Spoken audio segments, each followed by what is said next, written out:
Welcome to our channel. இன்னைக்கு cook with கோமாளியில் ரோஷினி அவங்க பண்ண ஸ்வீட் பொட்டேட்டோ அவரைக்காய் கெபாப் ரெசிபி தான் பார்க்க போகிறோம். குழந்தைங்கள்லாம் ஸ்கூலுக்கு போயிட்டு வந்தோடனே ஈவினிங் டைமில் ஏதாவது ஒரு ஸ்நாக்ஸ் வேணும் அப்படின்னு கேட்டு அடம் பிடிச்சாங்கன்னா கண்டிப்பாக இந்த கெபாப் ரெசிபி செஞ்சு கொடுங்க. செம்ம டேஸ்ட்டாகவும் இருக்கும் அண்ட் ஹெல்த்தியான ரெசிபியும். ஃபஸ்ட்டு ஒரு 3 ஸ்வீட் பொட்டேட்டோவை இந்த மாதிரி 2 கட் பண்ணியிருக்கேன். இதை எல்லாத்தையும் குக்கரில் சேர்த்துட்டு நல்லா சாஃப்ட் ஆகிற வரைக்கும் வேக வச்சு எடுத்துக்கோங்க. இந்த அளவுக்கு வெந்ததுக்கப்புறம் நம்ம தோலெல்லாம் எடுத்து தனியாக வச்சிடலாம். அடுத்து 1 கப் அளவுக்கு அவரைக்காவை இந்த மாதிரி சின்ன சின்னதாக கட் பண்ணி வச்சுருக்கேன். அதை ஒரு பேனில் சேர்த்துட்டு ஒரு 2 நிமிஷம் வதக்கிக்கோங்க. கெபாப்பில் அப்படியே டைரெக்டாக அவரைக்காவை சேர்த்திங்க அப்படின்னா சரியாக வேகாமல் போயிடும். அதனால இந்த மாதிரி லைட்டாக வதக்கிட்டு இதில் கொஞ்சமாக தண்ணி விட்டு வேக வச்சுக்கோங்க. நிறைய தண்ணி ஊற்றிடக்கூடாது. கிட்டத்தட்ட பார்த்திங்கன்னா ஒரு 3 டேபிள் ஸ்பூன் அளவுக்கு தான் ஊற்றிருப்பேன். ஒரு மூடி போட்டு வேக வச்சிங்கன்னா தண்ணி எல்லாமே அப்சர்வ் ஆகி உங்களோட அவரைக்காய் பர்ஃபெக்டாக வெந்துடும். அடுத்து நம்ம வேக வச்சுருந்தோம்ல ஸ்வீட் பொட்டேட்டோ, அதை எல்லாத்தையும் ஒரு மிக்சிங் பவுலில் சேர்த்துடலாம். ஒரு கரண்டி இல்லைனா ஸ்பூன் வச்சு இந்த மாதிரி நல்லா மசிச்சு விட்டுக்கோங்க.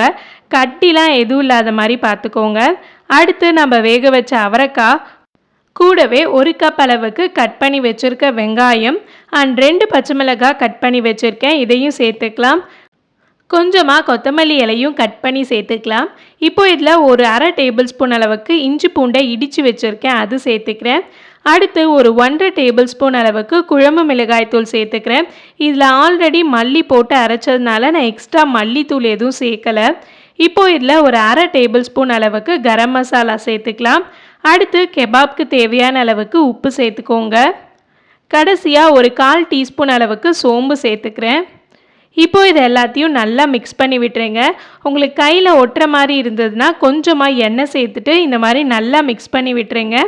இப்போது சின்னதாக ஒரு பால் சைஸ்க்கு எடுத்துகிட்டு லைட்டாக கையில் வச்சு உருட்டிக்கோங்க.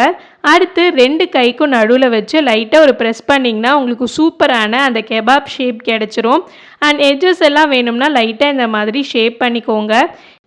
இதே மாதிரி நம்ம எல்லாத்தையும் ரெடி பண்ணி எடுத்துடலாம்.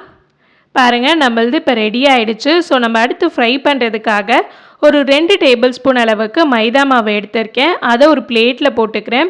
கூடவே கொஞ்சமாக தண்ணி ஊற்றி நல்லா கட்டிலாம் எதுவும் இல்லாத மாதிரி ஒரு திக்கான பேஸ்ட்டாக ரெடி பண்ணி எடுத்துக்கலாம். கொஞ்சமாக பிரெட் க்ரம்ஸும் எடுத்து வச்சுக்கோங்க. இப்போது நம்ம பண்ணியிருக்க அந்த கெபாபை இந்த மைதா மாவில் போட்டு நல்லா டிப் பண்ணிக்கோங்க. அடுத்து பிரெட் க்ரம்ஸில் போட்டு நல்லா எல்லா சைடுமே கோட் பண்ணி எடுத்துக்கோங்க. இதுதான் உங்கள் கெபாப்க்கு நல்ல ஒரு கிறிஸ்பி டெக்ஸ்சர் கொடுக்கும். ஸோ எல்லா சைடும் கோட் பண்ணி எடுத்துக்கோங்க. அவ்வளோதான், நம்மளுடைய கெபாபெல்லாம் ஃப்ரை பண்ண ரெடி ஆகிடுச்சு. இப்போ ஒரு 10 நிமிஷம் நான் ஃப்ரீசரில் வச்சு எடுத்துட்டேன். அடுத்து ஒரு பேனில் கொஞ்சமாக எண்ணெய் ஊற்றிருக்கேன். நீங்கள் வேணும்னா டீப் ஃப்ரை கூட பண்ணிக்கலாம். நான் வந்து ஷாலோ ஃப்ரை மாதிரி தான் பண்ணுறேன். இப்போ நம்ம கெபாப் எல்லாத்தையும் இதில் சேர்த்துட்டு நல்லா கோல்டன் கலர் வர வரைக்கும் ஃப்ரை பண்ணிக்கலாம்.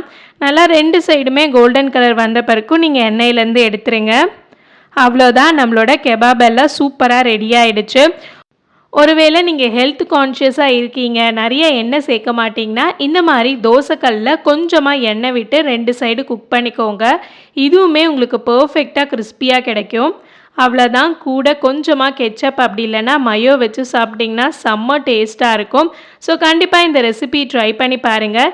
நெக்ஸ்ட் ஒரு சூப்பரான வீடியோவில் உங்களை நான் மீட் பண்ணுறேன். அது வரைக்கும் பை பாய்.